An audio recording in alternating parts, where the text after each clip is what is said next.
waiting for 6 o'clock where people start leaving, I'm gonna have to start coming on earlier now, you guys. So it may be 5 o'clock or right now. So that means, you know what? It's time to start. Some people are probably gonna get at me at 6 o'clock about the intro and certain stuff like that. But you guys know what's up. I'm gonna tell you straight up and down, I'm in here for the numbers. You guys know we don't make any money here, so I gotta make sure that we make our numbers. You feel me? So that's what I'm focused on.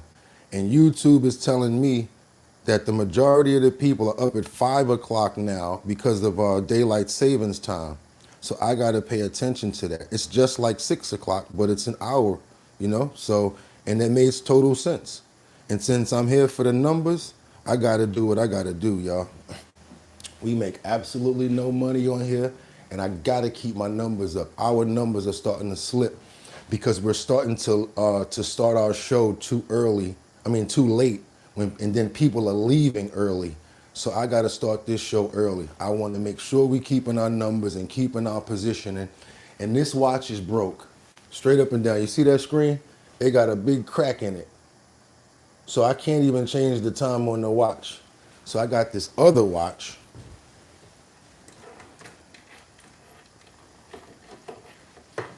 that I will be programming for a new sound that we're going to be changing to for the 5 o'clock show. Feel me?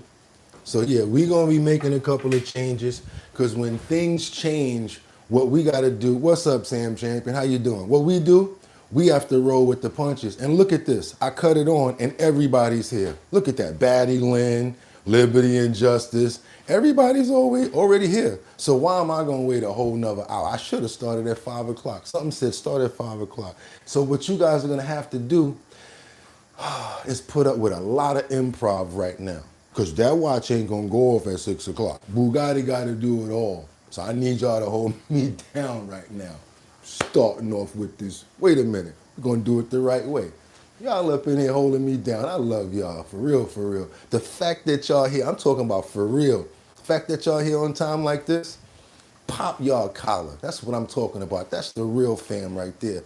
Every single person that's here, mad love for y'all. Thank you so much. Because y'all just showed me that they was right about the time. Check this out. Pressure. MPS is pressuring Scotland Yard to reopen Prince Andrew's case. You know what I'm saying? I don't need that watch all the time. You guys know I'm the perfect beatbox man. I used to background dance for Dougie Fresh. Ooh, for real.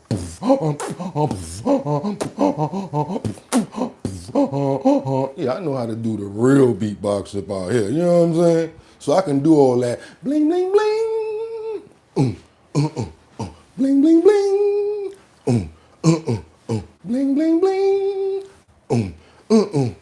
Bling, bling, bling. One more time. Bling, bling, bling. Bling, bling, bling. Bling, bling, bling. We got the bling, bling, bling. That's right, we audible on them right now. And you know what we're gonna do. Don't play with me, like, stay your ass straight. Let's go. You know how we do it. We gotta open up those pores. We gotta open up those pores. I think I'm doing it right. We gotta open up those pores. Yeah, I did it right. I did it right. I think I did it right. Bling, bling, bling. That's what I'm saying. Sometimes when you pray and you pray to God and you ask him to help you, it works. And you got the fingertips working, and then you come on over here and you slide this thing up right here, and then you say to the people, you say, do, do, do, do, right about now, now, now, now, now.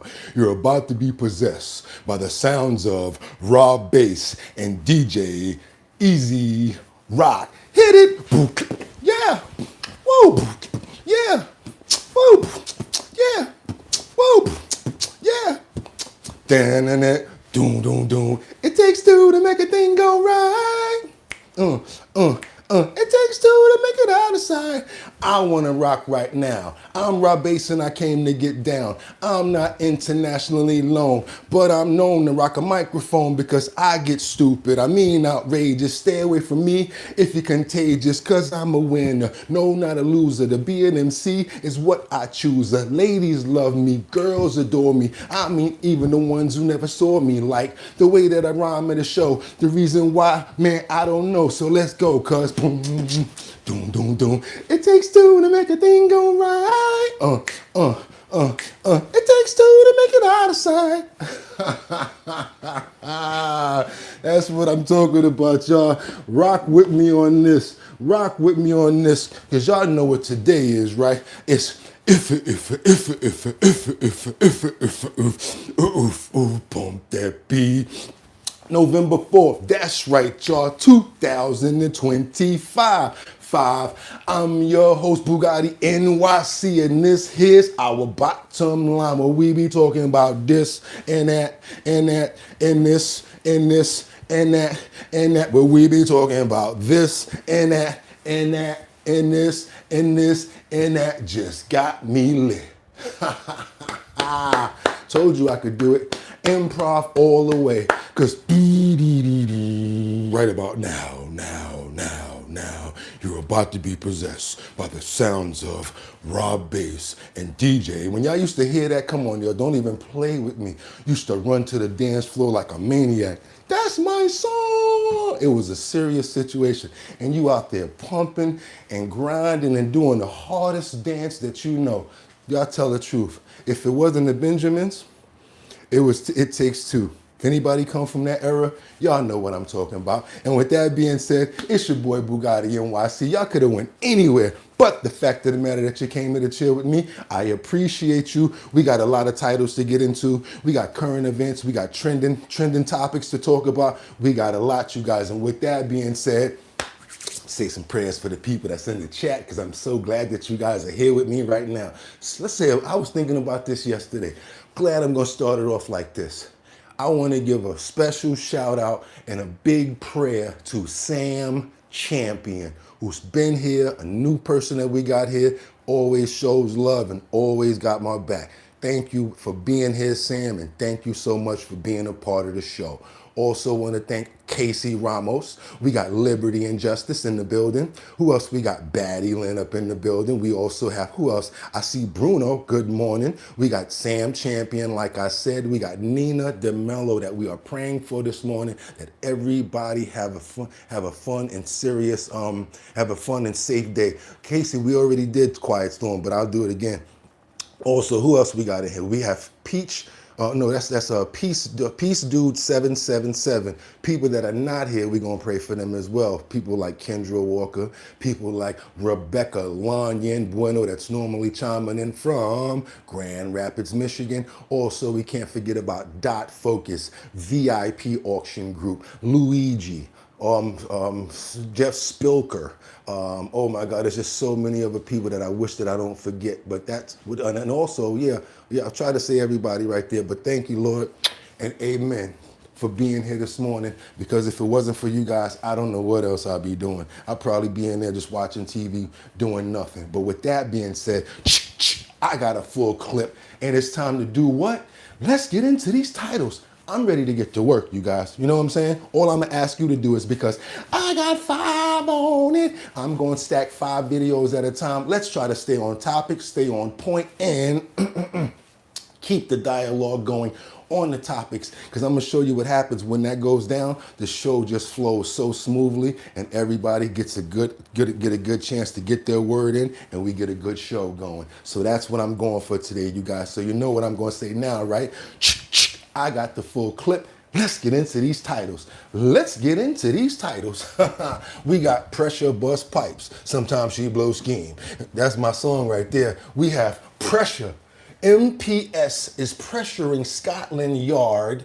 Ooh, that's a bad spelling right there. No, I got that one right. Okay, Pressure. MPS is pressuring Scotland Yard to reopen Prince Andrew's case. Hate to say I told you so, but didn't I say this a couple of days ago? I think that they're gonna strip Andrew down of all of his titles, and then they're gonna come at him with the criminal case. And look what's happening right now. Exactly like I said. I told you guys, hate to say I told you so, especially when it comes down to Andrew Dom Botten, whatever his name is now, Andrew Mountbatten Windsor. Got a bad situation going on for him now. I'm gonna just tell you guys that it's not looking good for him. So yes, pressure. MPS is pressuring Scotland Yard to reopen Prince Andrew's case. Ooh, bad situation right there. We got to keep on moving forward. We've got a really tough struggle as food banks are trying to stay open as the 32nd day of the shutdown continues. A lot of people out here suffering. Food stamps, the people that are actually receiving it, and I know they're really feeling it right now. So we're trying to see what we can do as well, because we're hoping that, I would say worst case scenario, by the 14th, I pray that the government's going to be open, because if you think about it, that's about the same time that they're going to have to pay the troops again. So we got to get this government open, period. We got a lot to take care of, and we got to really start paying attention to what's going on here. Whether you're a Democrat or a Republican or an independent, I'm sure you agree. We all agree, as far as on our level, it's time to open the government. Let's keep on moving forward, because last but not least, we have a couple who they created 42 ghost children to scam Phoenix Board of Education. They got arrested. That's right. A couple who created 42 ghost children to scam Phoenix Board of Education were arrested. They stole over $100,000. And guess what happened to them guys? They got locked up. And it's gonna be a while before they get out. So with that being said, let's get into it. That's enough talking. Did a whole bunch of ad-libbing. Let's get on over here to what we got coming off right on the topic right here, where Trump fires back during an intense 60 minutes interview, calling certain things corrupt. Let's go. A couple of breakdowns here. President Trump addressing the alleged retribution against his political opponents in his first CBS interview since the Barry Weiss takeover and since settling a lawsuit with the network. Contributor Joe Concha joins us now. Joe, good morning. What were your top takeaways from this interview? Good morning. Well, I think the president is correct here, Carly. It's not about retribution. It's about those 6 words we heard over and over again when it came to President Trump. No one is above the law. So whether we're talking about James Comey or John Bolton or Letitia James, the question is, did they break the law and be held accountable? Now, from a media standpoint, it is telling that the president did decide to go back on 60 Minutes something like 5 years after the last time he did that. And that is the Barry Weiss effect in terms of righting the ship and over there, because it's gone so far to the left and so biased towards anybody remotely conservative. Maybe we can make it Mike Wallace's 60 Minutes again. That's the hope here. And you watched that interview last night, and I thought the questions were fair, and it was like watching your daddy's 60 Minutes again, and that's a good thing. And I also think it was very important, the time slot. They had a very good lead-in with the Chiefs-Bills game, a lot of eyeballs on that, gave the president a major opportunity to get his message out there. And also, like you said, with Norah O'Donnell asking actual legitimate questions, I think it was a win for everybody involved. All right, we got to keep on moving forward. Thank you for that information, because I got to keep on going just like they do. We got to get on over to Washington and talk about these SNAP updates. The House Republicans on the shutdown as day 35 is now among us, you guys. Let's keep on going. Double tap that screen if you appreciate the content. We got to let more people know that we're over here, especially the ones that are probably still sleeping. They need to get those alerts to know that we're here. Thank you, guys. Let's keep on going. Thank you so much. Let's go. Officially the second longest shutdown in U.S. history. And we wanted to just have a simple exercise with you this morning to go through just a couple of important facts. There is such a staggering amount of gaslighting and false information that Democrats are engaging in right now. And so we thought it would be useful to just this morning, in a very brief and concise manner, separate fact from fiction. Good morning, so I'm just going to everybody. go through 4 false claims that you have heard over and over and over, and just explain once more what the simple truth is. Meredith, let me see the first slide here. Here's the first one. The obviously false claim of the Democrats is that Republicans have closed the government. I've heard them say this myself. You've all seen it in interviews. They're blaming the shutdown on the Republicans, and it is patently absurd. The next slide will show you the simple fact, the obvious fact that everyone can see. It is Republicans who have voted to open the government 14 times. Now remember how this came about. Back in September 19th in the House, Republicans in the House voted to open the government. We have got to the point where literally anybody can build a fully working app without knowing how to code. This is Come on. Come on. The clean continuing resolution to keep everything in operation. Every Democrat except one in the House voted to close the government. But we still passed it because we have the majority. And so we sent that bill over to the Senate. And 13 different occasions, 13 times, the Democrats have voted to close the government. Republicans voted yes every time to open it. Republicans in the Senate and the House voted to keep the lights on, to pay service members and our troops who are in harm's way, Border Patrol agents, TSA, air traffic controllers, all federal workers. They voted to ensure that women, infants, and children nutrition programs continue and that We have to stay here for a while because I want you to see the other side of what he says. SNAP benefits continue to go to the American families who are in need. But by contrast, the Democrats have voted no every single time. And what is outrageous to us is that they have gone onto the Senate floor. Senate Democrats, they have voted no. They have voted to close the government. And then they have gone out to the hall, to the nearest camera they can find. And they have looked into the lens and said, Republicans are shutting down the government. It makes no sense. It's the most extreme example of gaslighting in the history of American politics. And many in the media have allowed them to get away with that. It's shameful. Let me show you another obviously false claim. Obviously false claim number 2 of the Democrats is that Republicans are being unreasonable. Well, here's the fact. Let me see the next one. The fact is very simple. Republicans are refusing to accept the Democrats' outrageous demands. Now, why do we say that? Now, remember, Republicans passed a clean continuing resolution. It was nonpartisan. It was a simple bill that would open the full government. And we could do that today. If they would pass that today, with zero strings attached, everything would be flowing again and the government would work. Importantly, remember that we offered that CR in good faith. And why do we say that? Because it was offered after a bipartisan, bicameral negotiation between both chambers. Come on, tell us. Because you see, you had the appropriators, Republican and Democrat appropriators, who got together and decided they agreed on the need for a short-term CR so that they could continue their negotiations on the full-year funding bills. One more. What did they But add? this is something Democrats have spoken passionately about and acted upon many times in the past. We've recounted here every day. 13 different occasions in the Biden administration, they passed continuing resolutions. They did it most recently in March of this thing. In addition to their refusal to support the CR and reopen the government, the Democrats have had the audacity to also demand something new. They demanded $1.5 trillion with a T in new spending obligations in exchange for the simple funding resolution. They filed on paper in the Senate record back in September, and it still sits there as their counterproposal. They would spend $1.5 trillion of your taxpayer funds. Included in that is nearly $200 billion of taxpayer funds that they want to use to restore free health benefits to illegal aliens. They want to spend billions in wasteful left-wing spending projects in foreign countries on things like LGBTQ plus awareness in the Horn of Africa, all sorts of things. I could give you a long list, and we've said it here before. They want to spend $500 million to prop up left-leaning news organizations.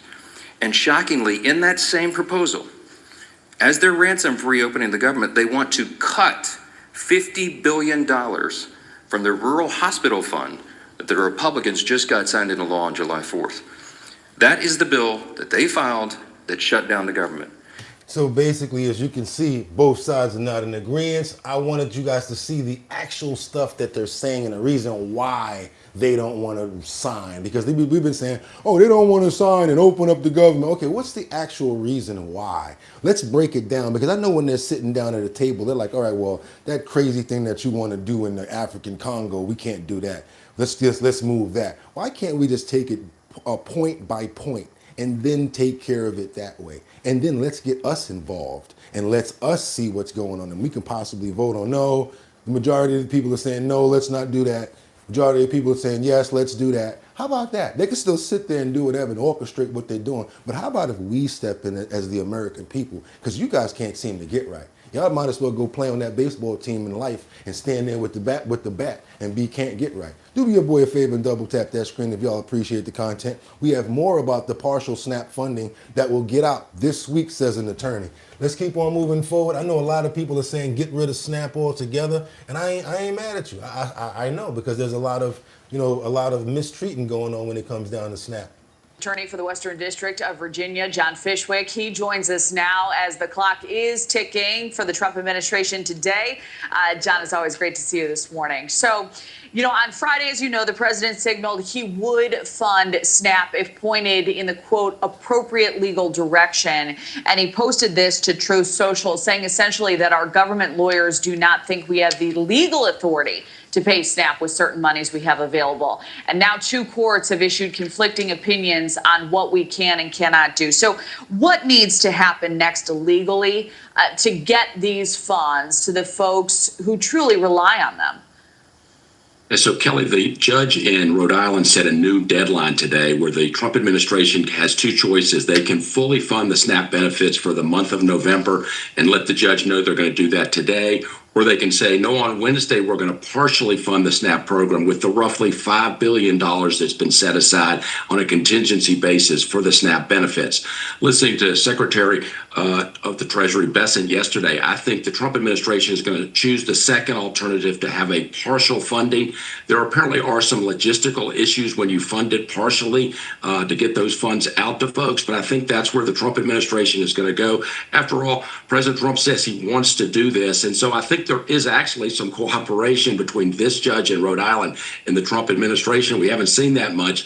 I think the funds are going to get out there, hopefully on Wednesday to folks, but certainly this week. And I think the Trump administration is going to cooperate with that judge to get this done. Yeah, well, that's welcome news for so many. And Nick played this soundbite from Treasury Secretary Scott Bessent. He was on another network yesterday saying this could be worked out by Wednesday, as you said. What are your thoughts on that potential timeline, the likelihood that Wednesday people will actually have these funds in hand? Well, I think President Trump was pretty clear there are going to be delays. I think whenever you've got the government kind of, rushing funds out the door to folks, I doubt they actually get to people on Wednesday. Hopefully they get to folks this week. I think the Trump administration wants to get them out. The judge wants to get them out. So, yeah, all you guys that's waiting for your SNAP, they say you're going to get half of it. They ain't got all of it for you, but they got something on it. You know how the bill comes sometime, and it'd be a real high bill, and you'd be like, I don't got all of it, but I can put $20 on it. So, yeah, they got something on it. They're going to try to help you out a little bit over there, you guys. So at least that's the most information that I can get you. Hope you guys appreciate it. Let's keep on moving forward, because now we got Trump as he makes a late night confession on national TV. What's this confession about? We're going to find out right now. Let's keep going. It ain't 6 o'clock yet. The hell is going on? There it is. Donald Trump just admitted. Thank you for that, Brian Tyler Cohen, but you need to fix that fast speed up edit that you had going on there. We're going to thank Brian Tyler Cohen. I actually do like his show, even though he was trying to jack your boy's style. Let me stop. Let me keep on moving forward. Open sea. We're getting off the land now, and we're getting to the open sea. I'm talking about just sit right back and you hear it tell, the tale of a mighty ship. We're going out in the water, y'all. Yeah, we're going to get out there with the Coast Guard right now, because there's some terrifying moments that you guys are about to see with the Coast Guard as they initiate major derug, I can't say that word, operations. They basically breaking it down. And this is what I find is cool about this is at least they're not boom booming people. They're giving them a chance. They're intercepting a major derug operation right now. This is the Coast Guard, you guys.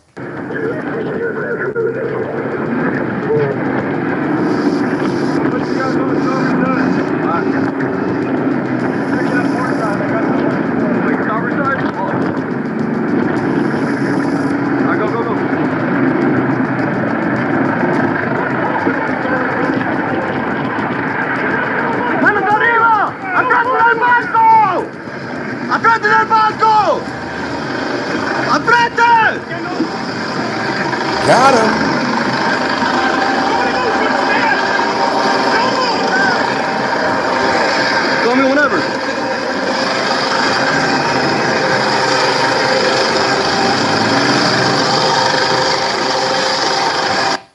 Look what they caught, y'all. Look, y'all see that work that they caught? Woo! Well, at least nobody lost their lives. At least they were able to catch it. At least they were able to get it and confiscate it, right? Give it up for the Coast Guard, right? Because that's a lot of it right there, y'all. That's a lot. So, look at that. Look at this.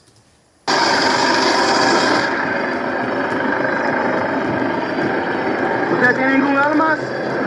No. No? Ok. Quede aquí, mira para el mal.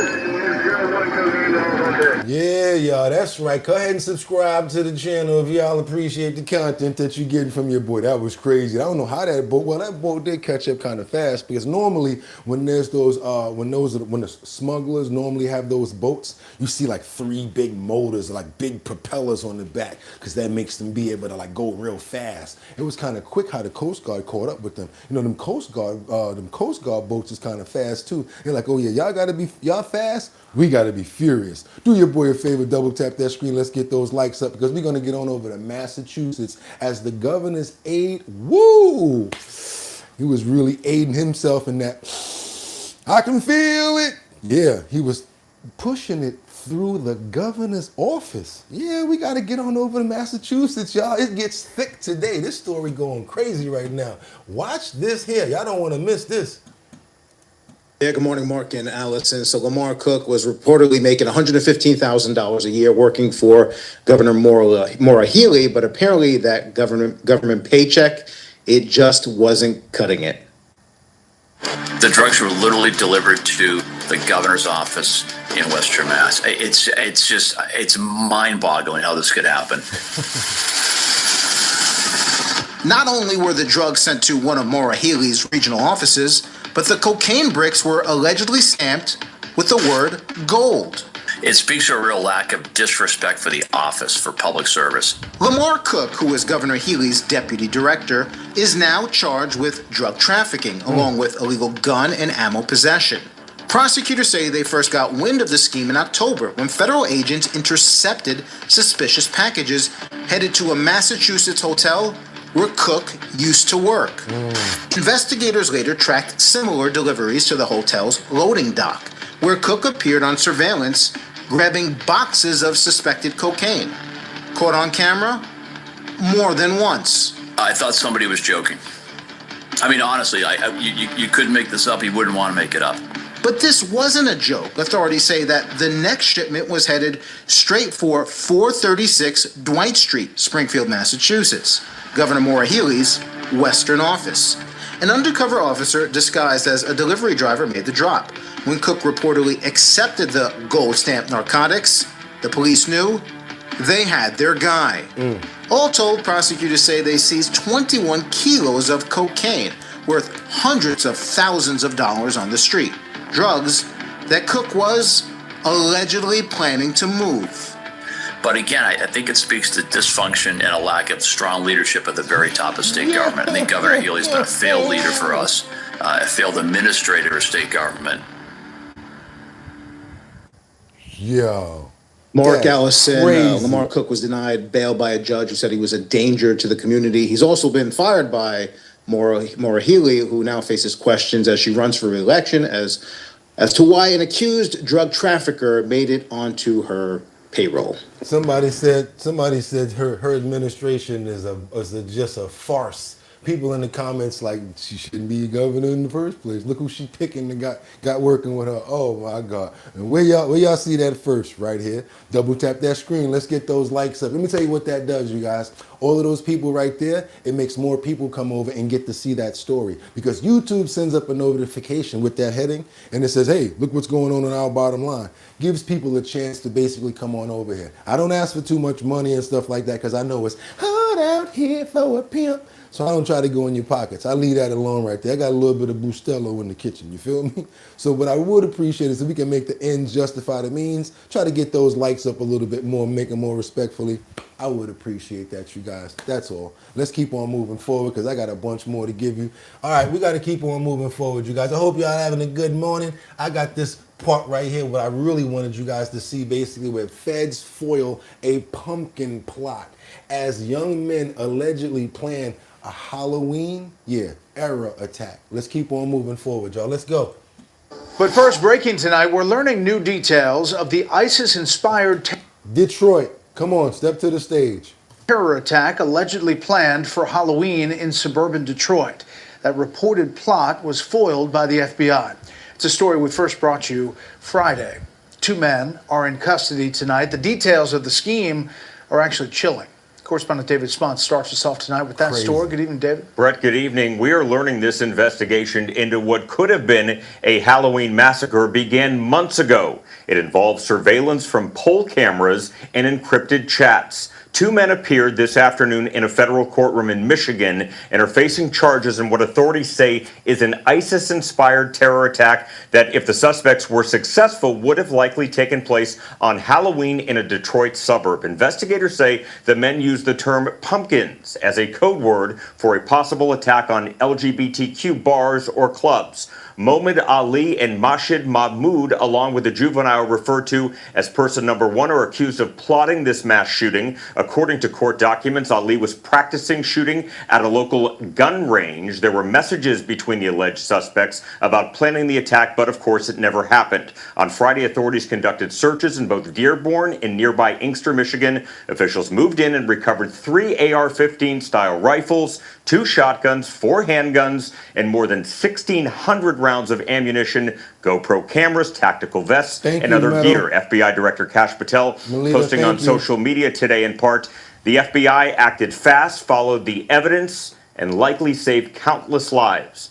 A lawyer for one of the men said this was a case of, quote, hysteria, that all male group of suspects aged 16 to 20 were role-playing computer gamers and that no terror event was planned. The DOJ thinks differently. Both men could face up to 15 years behind bars and remain behind bars with a detention hearing set for next week. The unnamed juvenile, Brett, has not been charged at this time.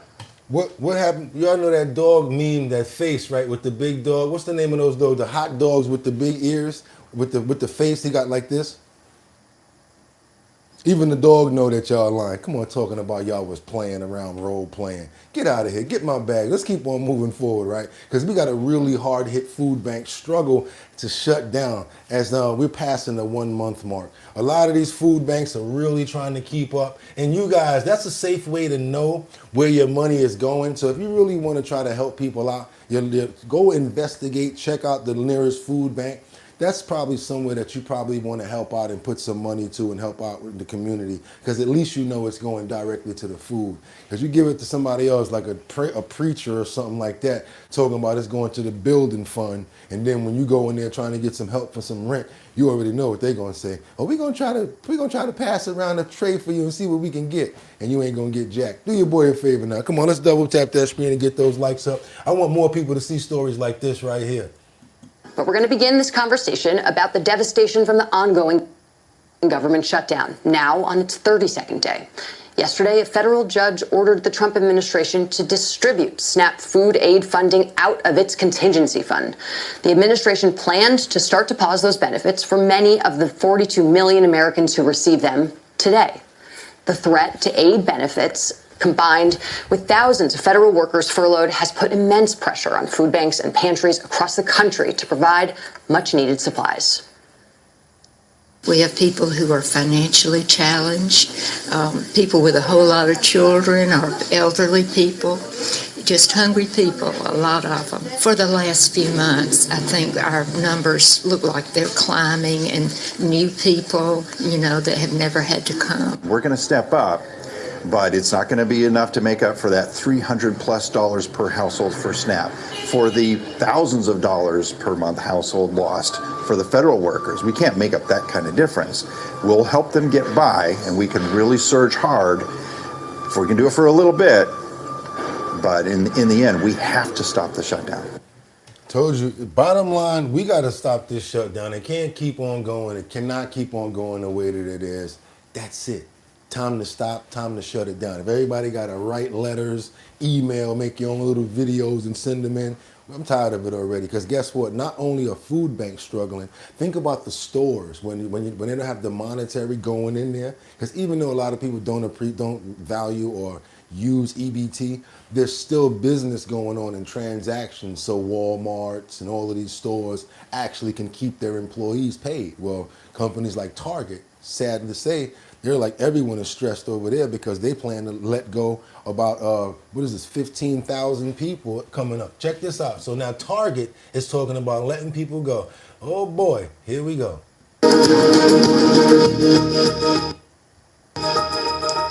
A tough time right now for the job market. Hello, and thank you for joining us. I'm Anna Laurel. Major companies are slashing jobs and impacting tens of thousands of workers across the country. We're talking big names like Amazon and Target. Some companies point to rising operational costs from new tariffs. Others are restructuring their corporate teams or redirecting money to artificial intelligence. Federal employees have also been impacted this year. The Trump administration cut thousands of jobs through its goal of reducing the size of the federal workforce. Many government employees are also now going on weeks working without pay or on furlough because of the ongoing shutdown. Amazon just announced its latest round of job cuts. It's slashing 14,000 corporate positions. It says it's streamlining operations and redirecting resources towards AI. Yep. Amazon's headquarters are in Seattle. Sebastian Robertson reports from there with more details and reaction. Amazon executives say they're all in on AI, confident they can continue to grow with fewer people. This round of cuts impacts about 14,000 corporate employees worldwide. They are one of the most valuable companies on the planet, and they seemingly lay off employees en masse once a quarter. And it just isn't fair. Not only that, they're trying to, you heard what they said, so that's mostly administrative because they're going to be able to take care of that with like computer apps and stuff like that when it comes down to the AI. If you notice, there's other deliverables that they're working on right now. Robots, drones in certain places. They had their own planes and their own facilities and like ways to get around the world for years. So now what they're really trying to do is get their logistics all tied in so they can be like a majority of all AI. We've been watching these stories for the like last 2-3 months now. We see what they're after. The only thing that they can't make AI is me. Because how do they know how to break into the crazy stuff and the and watch your head and all that? Yeah, y'all better study your boy. You're gonna have to study real good if you try to take over our bottom line. Because then you gotta try to knock off the chat. And that ain't gonna work. Because I got the #1 chat in YouTube. Give yourselves a round of applause because y'all know how y'all still #1 around here. Come on, let's keep on moving forward, you guys. I got more to lay on you. I got more information to give you guys. Good morning, y'all. It's time to get up. Wake up, wake up. We got to wake up. United Kingdom. Yes, King Charles III orders orders Andrew Mountbatten Windsor. Boop! Get up out of here, boy. What's going on right now with him? He got kicked out of the Windsor Castle. Let's keep on moving forward now, because this is about to come down on this boy right here, Andrew. This how when Bob Marley come in and be like, the Lord gonna come, tumbling down, the Lord gonna come. But I told you, this one thing I like to say I told you so about. They was gonna strip him, and once they strip him, they was gonna leave him to the people. Especially when they keep saying things like the royal family is with the people and with all of the victims. And when they say stuff like that, and he still has not complied or said, and he made a statement about it and keeps denying it. Once they started saying that about Andrew, I knew it was over. His princely title is gone. Andrew Mountbatten Windsor, as he's now formally known, is preparing to leave Royal Lodge, a 30-room mansion near Windsor Castle, where he's lived virtually rent-free for more than 2 decades. He's moving to a more remote, private house on the Sandringham estate, funded by his brother, King Charles. His ex-wife, Sarah Ferguson, who has also lived at Royal Lodge, will have to make her own living arrangements.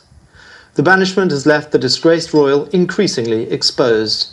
He now faces political and legal scrutiny over his finances and his long friendship with convicted sex offender Jeffrey Epstein. Uh-oh. There are also renewed sexual abuse allegations from Virginia Giuffre.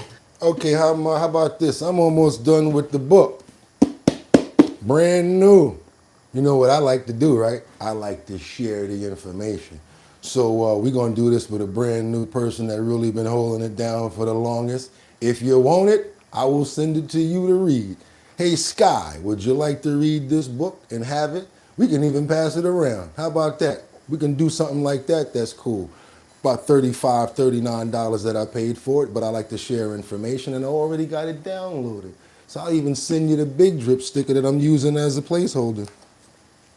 Okay, so anybody down with that? I'd like to give it to the gym glove holders. We got to give my gym glove holders something. So that'd be cool. If anybody's interested, yeah. I will definitely send it out to you. Let me know. This is the actual book right here. Virginia Dufresne. That's nobody's girl. Keep on going, y'all. Whose posthumous memoir was published last week. Andrew denies all her claims. The king has decided to take the maximum action that is there, not least because nobody knows how much more there is to come out of this story. And the Duke and Duchess of Windsor making their first visit to this country. All right, Sam. It's the most dramatic royal retreat since 1936, when King Edward VIII abdicated to marry divorced American socialite Wallis Simpson. The couple lived for the rest of their lives in exile as the Duke and Duchess of Windsor. Andrew, the third child of Queen Elizabeth II, has also lost his title as Duke of York, a reflection of the public outrage surrounding him. He's now the Duke of Doo-Doo. And I've never seen as much criticism of a member of the royal family as we've had of Andrew. While the King's decision may help protect the monarchy's reputation, scrutiny of Andrew and the fallout from his past. Done. Dunham. Doo-Doo man is out of here. You are now the Prince of Dookie. King Charles has removed the remaining royal titles from a man named Andrew Mountbatten Windsor, formerly Prince Andrew, now a commoner. He's also been ordered to leave his royal residence. All of it the latest fallout from the Jeffrey Epstein sexual abuse scandal. And our Holly Williams is outside Buckingham Palace with more on it. Holly, good morning. Back up. How you doing? Welcome to Bottom Line Gym Glove. Thank you so much for joining. Good morning, Tony. This is quite simply an extraordinary moment in the centuries-long history of the British monarchy. A statement from Buckingham Palace last night said that the King and Queen's thoughts and utmost sympathies remain with the victims and survivors. You know why? Because as the king is walking around giving out handshakes, he got people screaming out, "What are you going to do about Andrew?" Had to do something about that. Abuse. Queen Elizabeth and Prince Philip proudly introduced Prince Andrew. He was born a royal prince, second in line to the British throne and raised in privilege. But he looked so grumpy as he lived and moved around. He just looked like the grumpy uncle. Oh, don't get away from me. He just looked like the grumpy uncle. Now be known simply as Andrew Mountbatten Windsor, stripped of his titles and honours by his own brother, King Charles. Andrew will also be forced to leave his sprawling mansion, Royal Lodge, and move to alternative private accommodation. These censures are deemed necessary, read a stern statement from the palace, notwithstanding the fact that he continues to deny the allegations against him. How long have you known about Andrew and Epstein? The king was heckled in public this week about Andrew's scandalous friendship with Jeffrey Epstein. There's been pressure on the royal family to take action since British newspapers published a leaked email this month, apparently written from Andrew to Jeffrey Epstein in 2011. Grumble, I'm hungry. Just after this photo That emerged face, of boy. Andrew with one of Epstein's teenage victims, Virginia Dufresne, who claimed she was forced to have sex with the prince.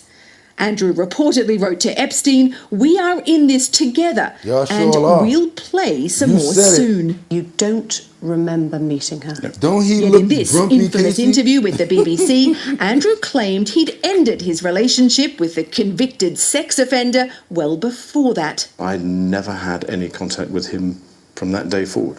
For years, Virginia Dufresne struggled to hold those she accused legally. She's now like a martyr now. Once this book came out and it blew out like that, it's like you can't do anything to somebody once they're not alive anymore.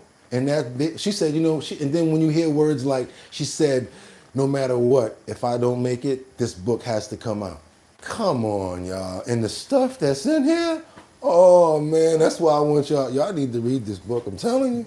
It's hard to put down, but it's also hard to read. I got to be honest with you. Accountable. And I won't stop fighting. I will never be silenced. She took her own life earlier this year. Allegedly. But in her memoir published this month, Giuffre describes Andrew as, quote, entitled, as if having sex with me was his birthright. Virginia Giuffre's family released a statement last night saying today an ordinary American girl brought down a British prince with her truth and extraordinary courage. Right. Andrew Mountbatten Windsor, as he's now known, has always denied Giuffre's accusations. Don't matter now. All right, Hollywood. It don't matter now. Even though people in the comments are like, what's going on? So what's going to go on with this now? Are they going to strip him now? What? But, and there's a lot of other people that are saying, oh, but he's just going to be stripped. What about charges?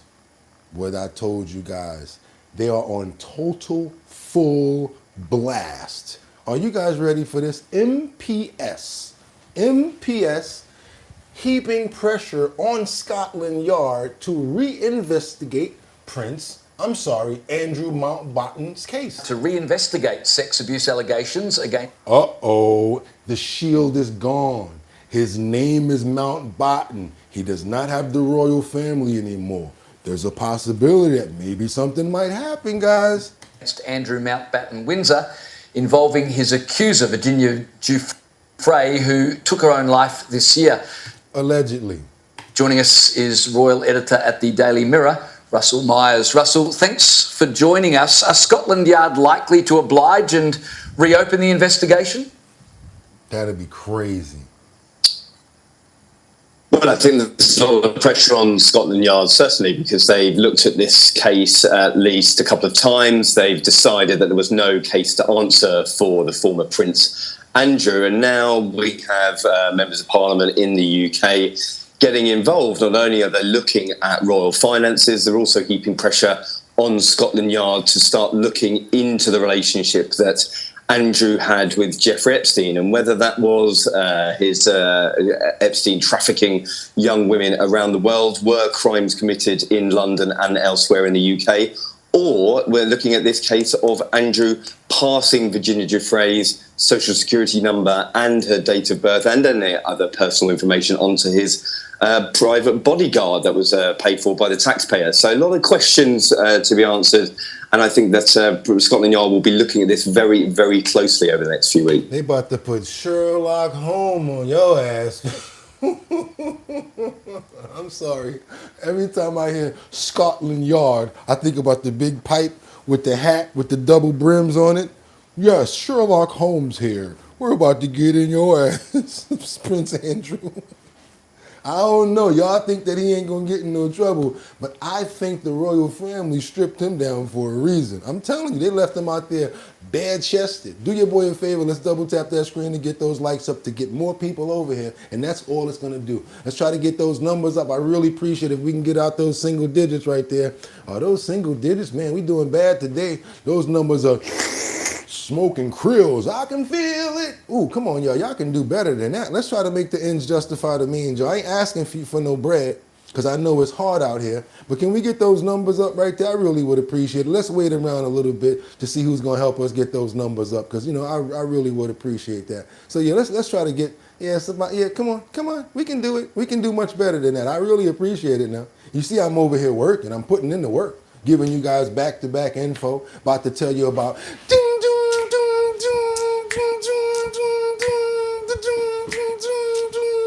That's right, y'all. What y'all want to do? You want to be ballers, shot callers, brawlers? Talking about Sean Combs right now. He's over at Fort Dix in the minimum security prison. That's right. Diddy is seen smiling in a new minimum security prison picture. Check this out, you guys. You guys don't know where Fort Dix is at. It's in, New Jersey? And it's kind of funny that they put him in a place like that. Fort Dix.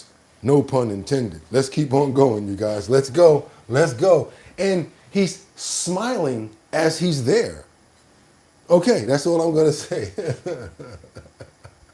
Hold on a minute. Let me see this right. Let me make sure I got it. There we go. Sean Diddy Combs adjusting to life in a new facility. He arrived at Fort Dix Prison in New Jersey last week, and tonight we're getting a look at him interacting with other inmates. All right, Fox 5's Lisa Evers joins us now with the very latest and interesting image we got to see today. Very interesting images, Natasha and Steve. Tomorrow, Sean Diddy Combs will once again be spending his birthday behind bars. But unlike last year at NBC in Brooklyn, he's no longer in a dangerous maximum security facility. And with every passing day, gets closer to freedom, even though it's still months away. These first photos of Diddy at the Fort Dix Federal Correctional Institution. He out there like this. Diddy in the jail like this. You know, what's up, y'all? How you doing? Yeah, for real. I got about 2 more years. We can minimum security. We can, you know what I'm saying? You know, I ain't got no baby oil, but you know, we can find something. In South Jersey surfaced on TMZ over the weekend. In one, Diddy is smiling in his gray knit cap, looking happy and relaxed. Fort Dix is a minimum security. Looking happy and relaxed in Fort Dix. Let's keep on going, you guys. Security facility. He's not in general population, but in a special housing area for inmates in drug treatment programs. Now, being in that program could also shave time off his 50-month sentence on transportation for prostitution charges. He's already getting credit for about 14 months behind bars. Now, while Diddy adjusts to his new location and new routine at the South Jersey facility, he and his legal team continue to appeal the 2 felony convictions. We've just learned that a federal judge this afternoon has approved their appeal of the verdict to be heard as early as next spring. They want both charges dropped, claiming the law was mistakenly applied to his case. Now, legal experts tell me there's a slim chance of that happening, but Team Combs is leaving no stone unturned. Now, Diddy's legal team requested Fort Dix because of the drug treatment programs, increased safety, and the location. They say, well... Oh, so they requested to go to Fort Dix. Okay, if you guys heard what she just said, that's my homegirl right there. I know Lisa straight up and down. That's my homegirl. So she's not going to report stuff that's not going to be the truth. You heard what they said. They requested for him to go to Fort Dix. You see that? Check this out. Come on. Programs, increased safety, and the location unturned. Now, Diddy's legal team requested Fort Dix because of the drug treatment programs, increased safety, and the location. They say it will make it easier for his family to visit and for him to be rehabilitated. Natasha and Steve? Yeah, fascinating. Mark. All right, y'all. What y'all think about that? What do you think about that? And right now, we got to get into something because you guys know about, okay, what we got over here? We got Sam Champion with an entire $1 donation. Sam, you the man. We appreciate you so much. We look at $1 like it's 100. You know why? Because you ain't have to give me a jack. Thank you so much, my man. Thank you so much. Now, guess what I got to do? I got to break the code right now and get on over to the Hartford County Sheriff, where 9 men got locked up because they thought they were going to meet with a 14-year-old. Yeah, and it gets worse. Let's go, because it's this long story, and we're going to watch the whole thing because it's important. And the Hartford County Sheriff's Office teams up with Chris Hansen of To Catch a Predator to help track down child predators in Maryland and surrounding states. Fox 45's Vincent Hill spoke to Hartford County Sheriff Jeff Gaylor about the takedowns. He joins us live right now with a look inside the investigations. Vincent? Well, Kai and Maxine, 9 arrests so far and likely dozens of others lurking online, hoping to meet up with what they believe to be a 14-year-old. But Hartford County Sheriff Jeff Gaylor says not under his watch. First on Fox, a first-of-its-kind investigation. This is the first time they've done this sort of operation here in Maryland. The Hartford County Sheriff's Office making history as being the first law enforcement agency in the state to team with national TV host Chris Hansen on his show, Taking Down, what Sheriff Jeff Gaylor calls the Nasty Nine. Here are their faces, 9 men who assumed they were talking to a 14-year-old girl or boy with plans to meet for sex. The internet is all that's good with it. There's a whole lot of bad with it too, and these predators know how to make their rounds on that. Including a senior citizen. We had the one guy in his 70s, came down from Cecil County, actually stopped to get alcohol and condoms and had taken his Viagra on the way. You know, his intent was clear. That story just, blows your mind. But not as mind-blowing as another alleged predator. His wife was out of town, so he wanted to come down and have his encounter. He thought he was talking to a 14-year-old boy. Yeah. He wanted to come down while his wife was not watching. Here he is, someone who works closely with children. Owns 2 daycare centers. How horrible is that? 38-year-old Nicholas Fountain, the owner of 2 daycares in Philadelphia. Gaylor says, although the cameras are gone, the investigation into suspected pedophiles looking to come to Harford County is far from over. There weren't just these 9, that there were dozens and dozens and dozens of people. Including 2 the sheriff hopes to bring charges against in the coming weeks. Meanwhile, Gaylor warning parents to the dangers lurking online. Certainly a statement to parents and guardians, grandparents to keep an eye on your child's online activities, but it's also a statement about some of the individuals that are out there in our community. For those who may be out there, the sheriff has this message. If you're coming to Harford County to engage in sex with a 14-year-old boy or girl, maybe it'll be Chris Hansen in the Harford County Sheriff's Office waiting for you. Crazy. I don't know how he gonna be able to have a daycare. Did you guys hear that part? He had a daycare.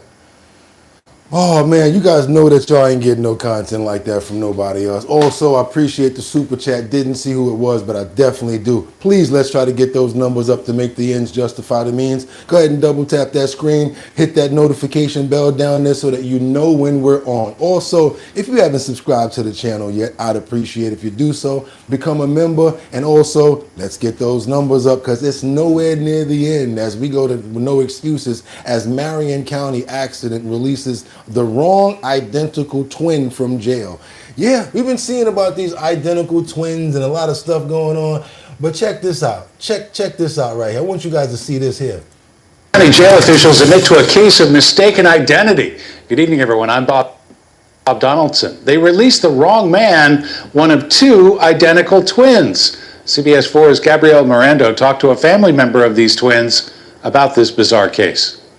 Identical twins with similar names housed in the same jail. These unusual circumstances are to blame for the wrong brother being released from custody. I talked to the twins' uncle today who says he's the one who tipped authorities off about the mix-up. So his uncle snitched on him. This is Daryl Austin, and here's Deron Austin. Side by side, you can see the 31-year-olds are identical. Their uncle, who didn't want his face on camera, says he posted bond for Deron yesterday, but Daryl was released instead. I came back up to the jail to see when Deron Austin will be released and learned that they thought Daryl Austin was still in custody. Records show Daryl was in jail for theft, criminal mischief, and battery by bodily waste charges. Deron was being held on resisting law enforcement charges. Their uncle says he thinks Deron would have stopped the mistake if he were to see it happen. I kind of believe that the other brother was probably turned away at the time or in another part of the dorm or whatever. Authorities got an arrest warrant for Daryl when they realized he had been wrongfully released. The Marion County Sheriff's Office says they apprehended him around 3 o'clock Friday. A very unique story right there. Just like the other day when one sister tried to get the other sister to take the charge because she had already smoked some meth. Let's keep on moving. Thank you so much again. Who's that? Kai Turker. I hope that we're able to keep you entertained over here. Are you not entertained? Let's keep on moving forward, you guys. I want you to see this story right here. I just saw this pop up, and this is a sleeper that I had sitting there. What's this right here? Yeah, check this out. This is a man who, oh man, this is something that happened on the 4th of July. This man drove drunk, and sadly, 4 people lost their lives. He is now finally going to court, and you guys are about to see what happens, and I'm gonna bring you up to date on what this story is about. Come on, you guys, let's go. It's a New York situation. You guys probably heard about this a while back, but let's get into it. To breaking news now, the man who drove drunk and hit and killed several people on the Lower East Side has been found guilty. Daniel Hayden was charged with second-degree murder for that crash on July 4th of last year. Hayden plowed his pickup truck into a crowd at a barbecue in a park. Eyewitness News reporter Kimberly Richardson live this afternoon in Lower Manhattan. Kimberly? Well, Sandra, each time the judge said guilty a total of 12 times, there was quiet sobbing in the courtroom. Some people whispered yes. Relatives of those who were killed, along with the survivor, tell me in a small way this is a victory, but no way does it erase the tremendous loss they are all feeling. Now, moments before the judge handed down the verdict, Daniel Hayden sat quietly surrounded by court officers. This was a bench trial, so there was no jury to hear from. The long list of witnesses who were in that park on the... He ran his car into these people, just so you know, and 4 people lost their lives. I want you guys to know what happened here. Very serious story right here. Lower East Side, July 4th of 2024. They were celebrating, they were having a barbecue, friends and family, but just as they were wrapping up to go see the fireworks, Hayden, who was drunk, drove his pickup truck into the park, reaching speeds of up to 54 miles per hour. He then plowed into the crowd, killing 4 people who were pinned under the vehicle. Lucille and Herman Pinckney didn't make it out alive, along with Emily Ruiz and Anna Morell. 7 others were hurt, including Hector Moreno, who testified he was hit and thrown about 8 feet that night. He saw his best friend and a woman he considered a mother die right in front of him. There's nothing that could have me just think anything less of them. I'm just upset they're not here, but at the end of the day, we got justice, kinda. There's nothing he could have ever said to justify what he did. And the fact that he made us relive today was, well, the other day, it was horrible. Now check this out. Now, before this awful chain of events, Hayden got into a brawl not far from the park at Pier 36.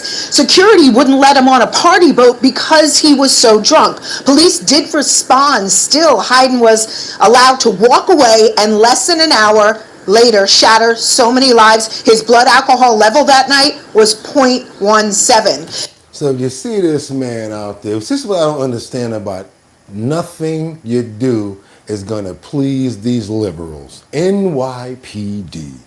Well, yeah, NYPD. They suck. I don't know where the L came from, but that's right. Nothing you do. This fool right here should have been arrested when this happened, and that other situation wouldn't have happened. How about that? Take him in for that till he sobers up. That's what they used to do back in the day. You know what? You're going in. Sit him down till he sober up. And then he probably wouldn't have got behind no, yeah. So I think, yeah, the police, you got to answer to this right here. Because you had contact with this guy before this happened, and you let him go. And he was staggering and messing around trying to get on the boat. There need to be a law where they need to be able to sit you down for 24 hours until you get sober. Okay, let's go.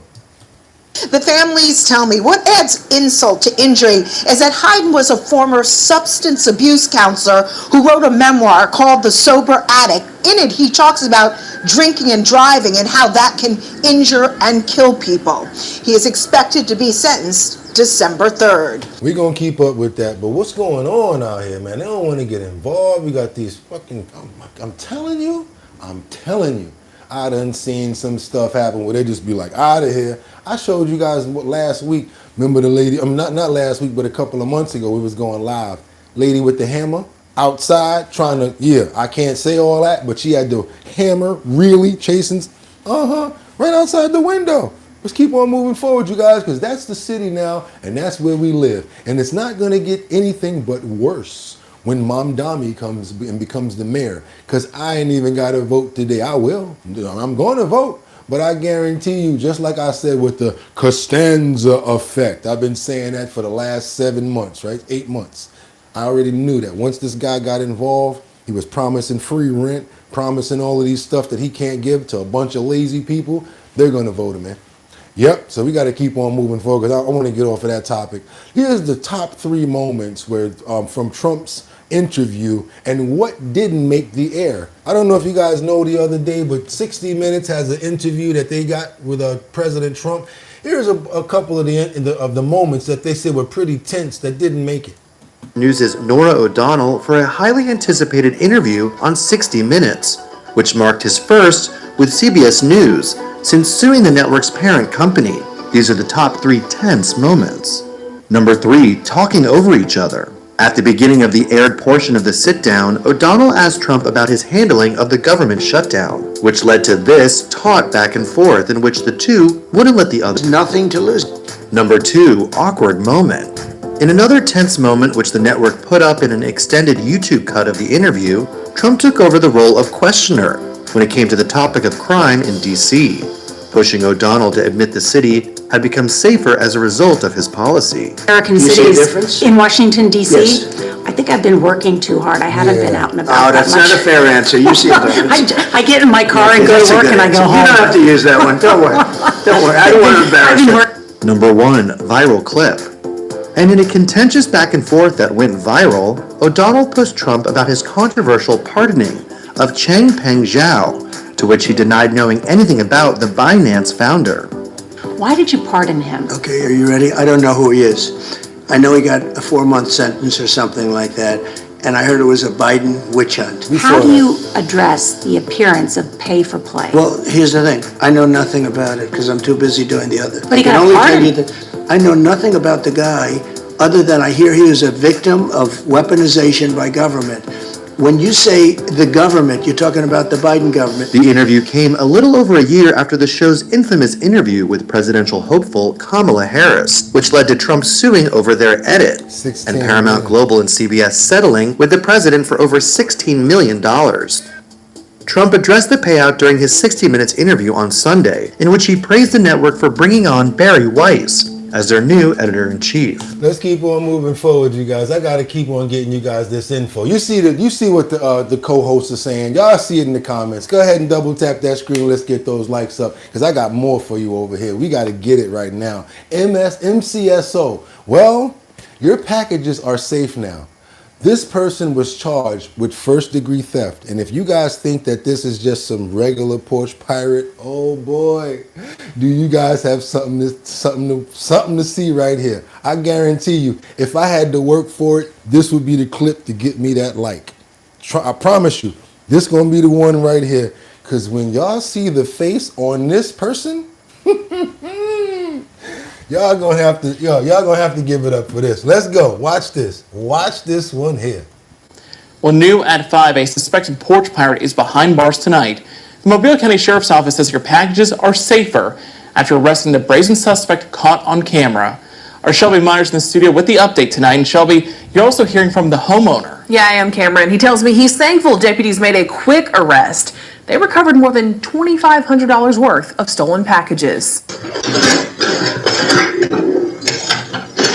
Crystal clear surveillance video going viral on the Team Sheriff Facebook page. It shows what appears to be a woman walking up the driveway on Old Shell Road, scoping out the scene, taking a puff from a vape, then scooping up nearly a dozen packages. Video even clearly captures the vehicle the suspect took off in. The Mobile County Sheriff's Office put out a call to the public to identify the person, and they say they got their man. Literally. We had actually received a lot of tips and calls in reference to that video. Deputies arrested Todd Bond. Lord have mercy. This fool looked like he came straight up out of WrestleMania somewhere. Todd Bond. Try to dress up like a woman, y'all, to go be a porch pirate. Had a dress on and everything. Y'all seen that right there? Looked like he came straight out of a wrestling fight somewhere. Oh my God. You know I was gonna freeze it. He looked part Joker / Quagmire. I mean, I got it all day on this face right here, boy. And got the nerve to have lipstick on. Y'all look at this. That's right. The suspect is a man. He's charged with first-degree theft of property. We learned that he had actually left the state. He was originally in Mississippi. We learned that he was coming back through to Alabama. We were lying in wait. So as he was coming back, we stopped him for speeding, naturally. And once we took him out of the vehicle and detained him, we looked inside the vehicle, and lo and behold, we had found the packages that were originally taken from the victim's property. Sergeant Lonnie Parsons with the Sheriff's Office says he believes Bond was coming back to Alabama to hit more homes. The homeowner says he's lived in that home for 18 years, and this is a first. What's up, He sent me this statement, which reads in part, quote, "Last Friday, several packages were stolen right off my front porch, including Amazon deliveries, prescription medication, specialty machine parts, and even a rifle scope. Fortunately, the Mobile County Sheriff's Office moved fast." Sergeant Parson says Bond is from Jackson, Mississippi, and had just gotten out of prison there 6 months ago on drug charges. We don't know why he would be in the Mobile area.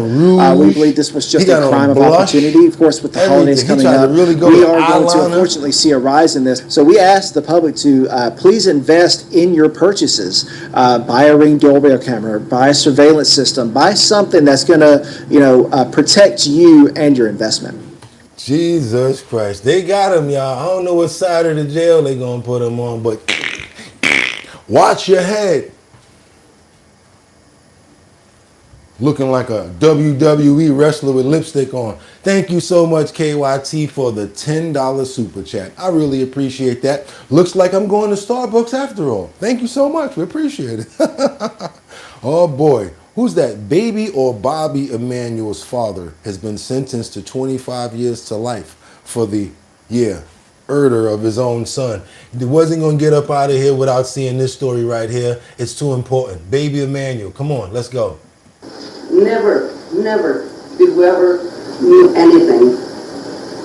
If I had known when I called social service when Rebecca moved in, I called social service to let them know that I didn't like him. That because my granddaughter, Irene, was afraid. She didn't want to be there. On 15 years to life.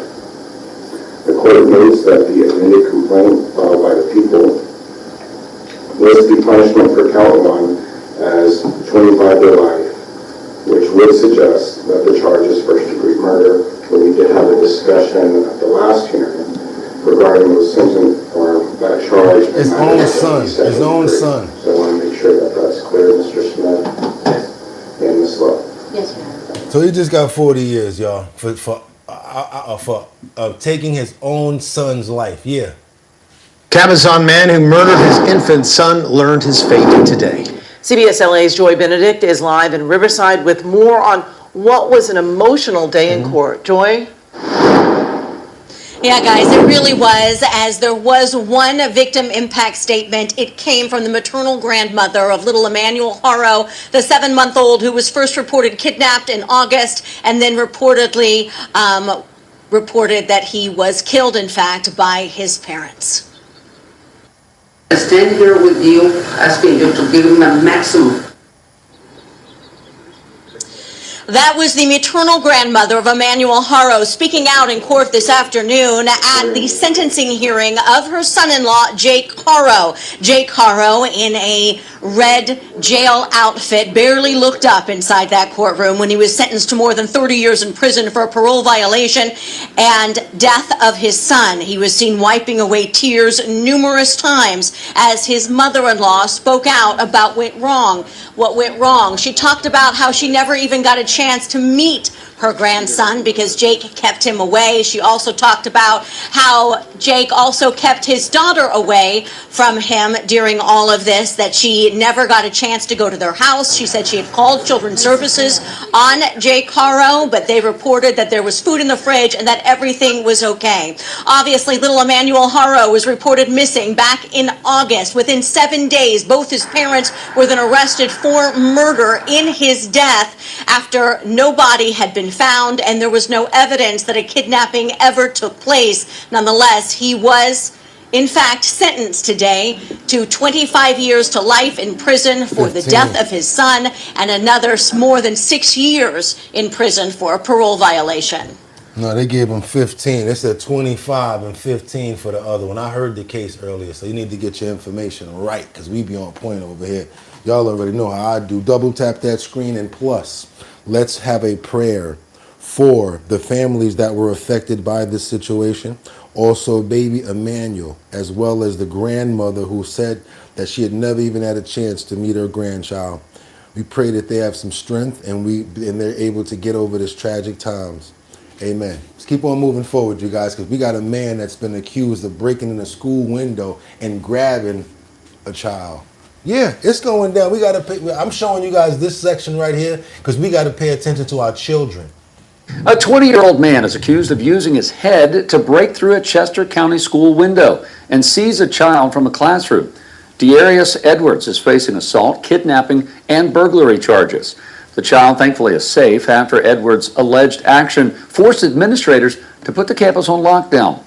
This happened just after noon Friday at Chester Park School of the Arts on Lancaster Highway. South Carolina Bureau Chief Shakira Speaks has more details on the frightening events on campus. A 20-year-old man is in custody at the Chester County Detention Center after investigators say he broke a school window with his head, entered a classroom, and grabbed a child. Oh my God. In my 30 years of law enforcement, I could have never imagined something like this would be happening on Halloween in our wonderful town, in a secure facility. A Chester County pre-K student is home with their parents after a man seized the child in a classroom at Chester Park School of the Arts Friday afternoon. What? Sheriff Max Dorsey says the suspect, identified as 20-year-old Darius Tyrese Edwards, crashed a car into the trees near the school. He then made his way to the playground area. They made entry through a glass window using their head. They entered with busted glass, a classroom, and they took a young child, exited that window, and were engaged by law enforcement there in the playground. Wow. Officials say the school's windows are standard double-paned windows. Leaders assured the school was as secure as possible. Administrators placed the facility into lockdown mode as soon as the wreck was reported. There were 3 adult teachers in the classroom. They engaged with the individual. One of the teachers actually fought with that person. Wow. But that person was able to leave Again, the reason why I ask you guys to get the likes up, we're number hordes over here, and we really want to get these stories out. And you guys have the power to do that by just double tapping that screen and getting those numbers up. I'm telling you, because YouTube's going to send up a notification and more people will come over here. Don't you want people to know how to take care of their kids, what to look out for in stories like this? That's all I'm saying. You don't see me asking you for no dough, but I really would appreciate if you get some more people over here, and that's all you got to do, because you have the power to do that with your like. Let's go. The room, entered the playground area, which is still a confined space. The suspect was tased and taken into custody, and the child checked for injuries. School officials say after any major school event, they debrief afterwards to address any concerns. With our debriefing, with everything, you always look at new modern techniques, but right now I'm just so proud of my teachers, of my paraprofessionals, of my students, of the community that has come forth. Sheriff Dorsey declined to comment if mental health issues played a part in the incident. He says it's still too early to tell in the investigation. He did confirm that there was a domestic element that expanded to the school, but he wasn't ready to determine a motive. Oh, so he basically went wild out talking about, I'll go up there to the school and get him. And went through the window and just acted a fool. Had the 2-piece with the guard. Oh, I get it now. He went crazy before he even went there. Y'all already see what we got going on over here. We do not play. We're the #1 YouTube channel from our time until it ends. That's why we call our bottom line. We run longer than an hour, and we always get to what? The bottom line of the story. That's right. #1 chat in YouTube history. Let's keep on moving forward. We got to go on over to we're going over to this couple that was cheated. Oh my God, they ghosted children and they got locked up for stealing over 100,000. Let's go, y'all. All money ain't good money. Trust me, especially when you're trying to get it like this. New at 5, 2 people are going to jail for creating dozens of fake children and stealing money from Arizona's education voucher program. The I-Team's Craig Harris has been following this dilemma for over a year now. He was at the courthouse today in downtown Phoenix. And Craig, what exactly happened? Hey, good evening, Mark and Kribe. They didn't even live in Arizona, but a husband and wife stole more than $110,000 from the state's lightly regulated voucher program. After a year, they were finally caught. On Friday, they were punished. Johnny Bowers and Ashley Hopkins lived in Colorado in December 2022. Despite living out of state, they were able to sign up several of their kids in Arizona's Empowerment Scholarship Program. Only 43 extra kids. I mean, come on. Then they created 43 fake kids to get ESA money. That's supposed to go to Arizona families who educate their kids at home or in private schools. Bowers and Hopkins got away with it for about 17 months. What's up, Ultimately, Angry? they stole more than KC. $110,000 before the Department of Education finally caught them. They pled guilty in August under a plea deal. On Friday, they appeared separately in Maricopa County Superior Court before Judge Mark Brain. Both apologized. Their lawyers asked for leniency. I know what I did was wrong, and I didn't do it out of malice. I wasn't trying to take from other children. However, that's exactly what he did, according to prosecutors. We needed this better shutting up. Frankly, it was a scheme that played out over the course of several years. The judge sentenced him to 2.5 years in prison. Then came his wife. I'm incredibly remorseful for our actions. The judge, however, was puzzled with the plea deals. He didn't agree that Hopkins only should get probation. Finally, I don't understand the disparate treatment of the two defendants regarding jail time. It is the judgment of the court that she should spend 14 days initially in the county jail. Hopkins was surprised. I can't go to jail today. My 22-year-old is leaving today. I would be leaving a house full of teenagers, and I have. Where are they leaving for? They go back home to North Dakota. And so I have 11, 12, 13, 14, 15, 16-year-olds in my house. On Halloween night, I have a flight back at 1 o'clock. The judge then sentenced her to jail from December 15th to 29th. Hopkins declined to comment as she left court. The case is among several that Attorney General Chris Mays has launched into financial fraud in the ESA program. Earlier this month, the AG's office charged a Florida man for also creating fake children to receive ESA money. This month, Dolores Sweet, a former ESA employee at the Department of Education, began serving more than a year behind bars. She and others were charged in a $600,000 scheme involving real and made-up ESA children. Yeah, there was a scam going on. A 12 News I-Team investigation this summer found ESA parents were using their kids' money on diamond rings, Kenmore appliances, iPhones, even lingerie. The Department of Education is still automatically approving all those ESA requests up to $2,000. Same thing happens. So it's basically like this. Anytime certain mothers get their bread, and it happens in all races, white, black, there's no certain race that does this. The mother get that money, she going to get her nails done, she going to get her toes done, going to get that weave put in her hair. Yeah. Meanwhile, the kid is over there looking like he could really use a meal and get up in that tub and scrub the bottom of his feet and do something about that snot coming down the side of his face and wanted to do something with her hair. Like, come on now. You get the money from the father out here with these big plaits and stuff like that. Come on now. If you don't know how to do hair, there's somebody else that can do it, and you can pay to put some nice little braids in there with some beads and make it look nice and healthy and everything. Upkeep, moisturize, please. But my mother, she'd be like, come here, boy. Grab something and grab you by the neck.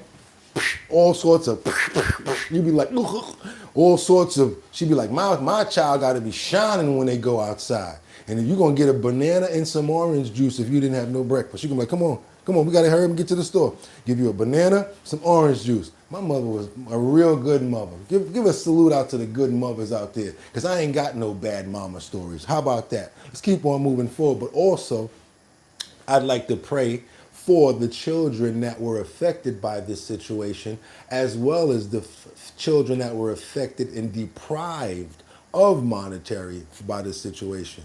Amen. Keep on moving forward, you guys. It ain't over. It ain't over. Thought you ain't like the beat. Party ain't over. Groove me. Oh, baby. Now, y'all know that song right there, right? That's one of my favorites. Let's get on over to, what's this? Let's get into some Trump information about him bringing back this Confederate statue that was toppled over in 2020. I've been holding on to this story for almost a week. I said, you know what? It's about time to go ahead and tell it. Y'all probably already heard about it, but some people didn't. So let me go ahead and tell you guys what's going on with this.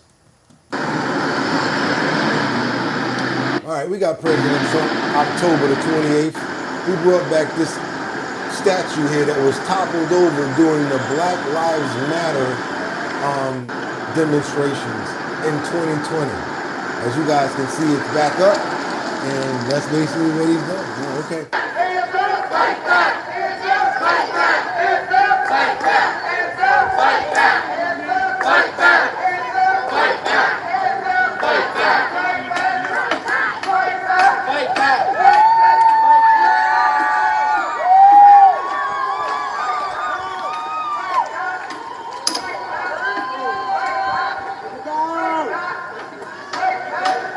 That could have went real bad.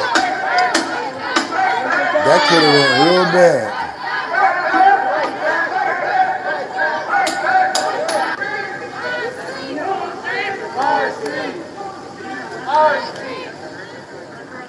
That could have went bad there. The people going crazy after that.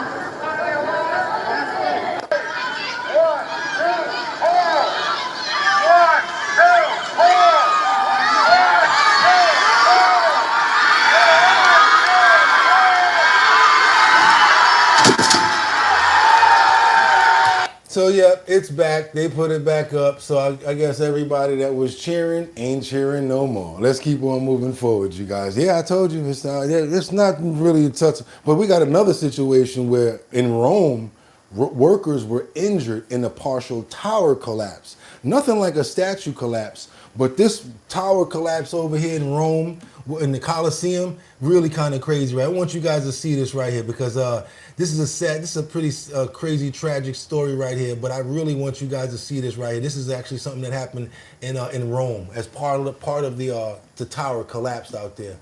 Now, though, I do want to take you out to some breaking news that we are following internationally. You can see this live image coming in out of Rome as we've learned about this tower collapse here.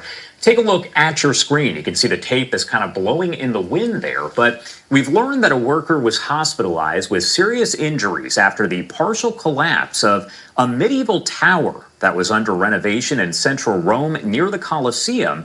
The information coming from the ANSA news agency saying that 2 more workers were hurt but had minor injuries and they declined to be taken to the hospital. Let's keep on moving forward now because I always thought about what would happen if I would get stuck on the tracks, on the railroad tracks, if the car would stall or what I would do. You know, it's a lot of people out here. I don't know, maybe I'm the only one that thinks like this. Even when it comes down to like the third rail, I used to think pretty crazy as I was a kid, like, what happens if you touch it and stuff, like all types of crazy stuff, right? But I also used to think about like, you know, the trains at those railroad crossings that they always tell you, once you hear that bell, bing, bing, bing, bing, bing, bing, bing, bing, bing, bing, bing, bing, bing, make sure you stand clear because those trains, it's really almost impossible for them to slow down.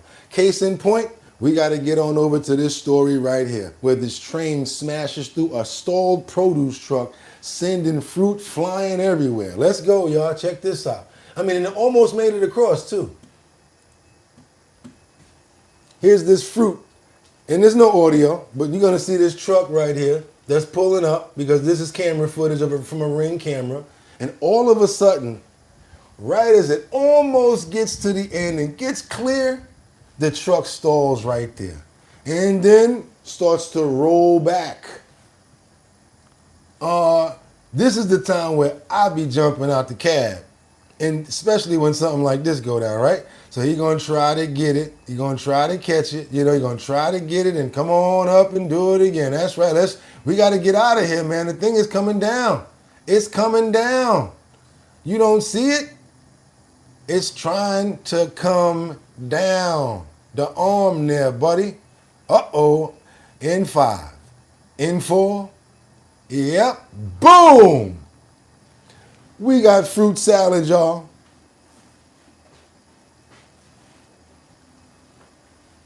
That was like the Hulk smash. The whole back of that joint out of there.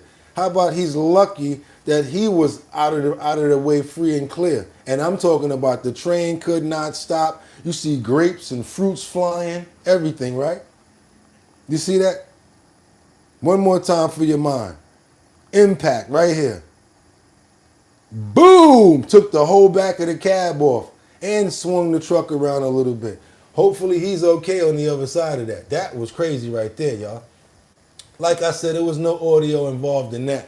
But yeah, woo, he's lucky he got out the way, right? It starts rolling back like that. Look, y'all, fruit salad. Hopefully he's okay. Talk about fruit ninja, right? Gee, damn. Oh, he's having a bad day. Insurance job. He have a wonderful, blessed, safe day, y'all, says Lisa. Yo, y'all seen that? Oh, I'm talking about bow, the whole back of that joint smash. Okay, we got to keep on moving forward because we got this food-obsessed cat who won't stop at nothing from taking food from his parents. I don't know if this is a good idea right here, you guys. I don't have a cat, and if I did, I would not be letting my cat act like this. I know everybody out here loves animals and everything, but there's a time and a place for a spanking. I gotta be honest with you guys. Even the cat might have to get a little pow from me if he start doing some craziness like this. Morning, guys. Why? We're gonna let this commercial play because they want their money, and then we're gonna get into it. Let's go. Let's go. Oh my God! Oh my God! If you try to not give him the food, you'll leave. I've never met a cat like him. Oh my gosh. There's no medical reason for his food obsession. It's just his personality. I see lunch is going well for you. He sees you have it, he wants it. It's a game to him, it's a challenge. He'll watch you, he'll wait for his moment. He learns how to scale the oven so he can sneakily steal food off the stove. He'll wait till your guard is just the slightest bit down and then he just strikes like a viper. He's very fast. Greg is mostly the cook of the family. The way I help cooking is I guard the cat. When Trekkie is extra determined, he does get locked up in the bathroom sometimes. There, we call it his room now because he goes there so often. And when we do lock him up, he's learned how to open doors, so we have to bungee the door shut. I think we finally found a system that works. Strap the lid down. Every time we see that he's learned a new trick and we learn how to stop him, So determined. he learns a new trick to steal food. A lot of times we have to hang the trash bag up out of his reach. So he's learned to jump on top of the fridge, go behind the fridge, jump up and get up on top of the cabinets, and from there he dove down into the trash bin.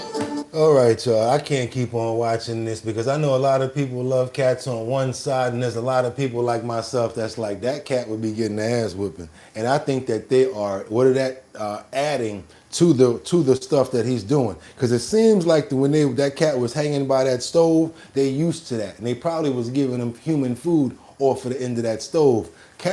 Animals ain't gonna do something but what you're used to. Because I know one lady, she'd be like, if you don't get your butt out my kitchen, she actually has control of her dog so well that the dog will not cross the threshold of the kitchen. So I know what's going on here. Y'all not paying no damn attention to that cat, both of them cats, and you got the other one acting up now, about to do that. Y'all actually like what they doing, because look, when he grabbed the top off, they start making fun. Oh my God, it's so funny. So come on now, we love animals, but there is a line that you must cross, especially having the cat touching your food pots and stuff like that, when you got the hair that can come all off of them. Again, love animals, but I ain't trying to eat no dog or no cat hair. That's why you can't eat. That's how when black people always tell you, you can't eat at everybody's house. Y'all know what I'm talking about, right? And if y'all trying to make some money, hit that link in the description right now, because it's time for y'all to go over there and make some money off of the surveys that I got lined up for you over there. There's about $550 worth of surveys. You guys will make some money, and I will make some money too. Also, I've got it locked in. It's official. We are doing the Show Your Talent search on November the 15th at Time to Wine in Staten Island. Time to wine. Time to wine. Time to wine. We gonna be there. Your boy Bugatti NYC, as well as my DJ. That's my DJ Don Dada, formerly of Black Ink Crew. That's right, you guys. We're doing the Show Your Talent Search. It's gonna be hosted by myself, Bugatti NYC. Also sponsored by Big Drip Hard Punch. That's right, you guys. Right there, 14% alcohol by volume. You gotta be 21 and older in order to sip up on that Big Drip. That's why y'all see that purple right there. Sponsored by Big Drip Hard Punch. This is the Show Your Talent Search, where Manhattan, Bronx, Brooklyn, Queens, many different people are gonna come from every single borough. And you know what they're gonna do in Manhattan? They're gonna win 250. They're gonna win it in the Bronx. They're gonna win it in Queens, Staten Island, as well as Brooklyn. $250 goes to the best talented person. That's not just singing. That's not just dancing. Talent is talent. What is your talent? I want to see it. I want to see it in Staten Island on the 15th at Time to Wine. Because guess what? If you got the best talent and you're there, boom, you can make $250 and you'll win Staten Island. Then I can go to another borough and lock in all 5 boroughs and bring everybody together for the finale in Manhattan, where one person is going to make $1,000. That's right, you guys. One final person is going to make $1,000 after it's all over. We've been doing pretty good with it. Me, myself, and my DJ Don Dada. And like I told you guys, Time to Wine from 1 to 4 in Staten Island. That's where we're going to be at. The flyer's already up in the post notification area. And that's right, you guys. If y'all want to come through, y'all can do that. With that being said, let's get some prayers up. Who we gonna pray for right now? Let's pray for New York, because today is election day. Everybody out there that's gonna vote, I hope you pick and choose wisely. Who else we got up in here? We got Casey we praying for right now.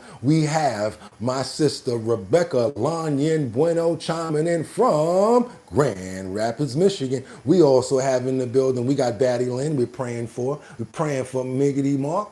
Pray for who else? Who's that? That's Jariah Herring. That's right. Io Paint.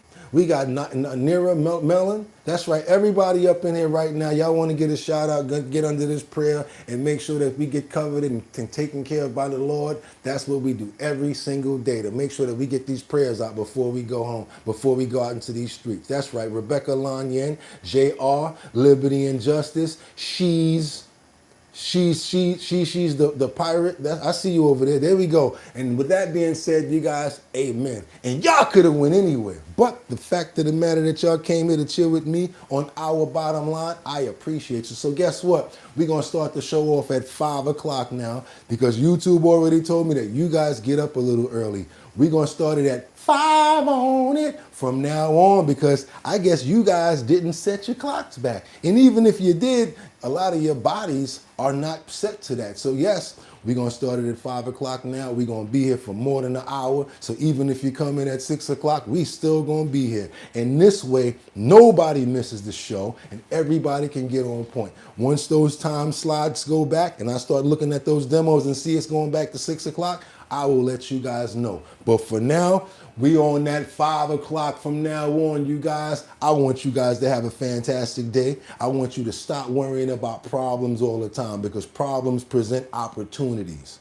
Also, if you didn't get up this morning, you wouldn't be able to deal with that problem. So ask and thank the Lord for waking up first. And even, you know what I do? Lord, thank you for the problems. Because if I didn't get up this morning, I wouldn't be able to deal with those problems. And also, do me one favor right now. And don't do it in the comments. Let's do it in real life. If you really want to follow up and see what we got going on here with the crowd participation as a family, follow me at the count of 3. 1, 2, 3, smile. Just smile like this. Look at that. Look at that. Look at that smile. Look at those pearly whites. Just smile for me. Not in the comments. I want you to do it in real life, because I want you to feel this. Smile. Because all of a sudden you just have something come over you where you just feel better for no reason. If you want to be a stick in the mud or a negative Nancy, you don't have to smile. But I want you to smile, because you got control of your own life and you can make yourself feel better. And that's in every category. So with that being said, until tomorrow, don't give up. Keep on pushing. Your boy Bugatti got you. And guess what? Y'all could have went anywhere. But the fact of the matter that you came here to chill with me today on Our Bottom Line, I appreciate you. Get 'em! Peace. 1.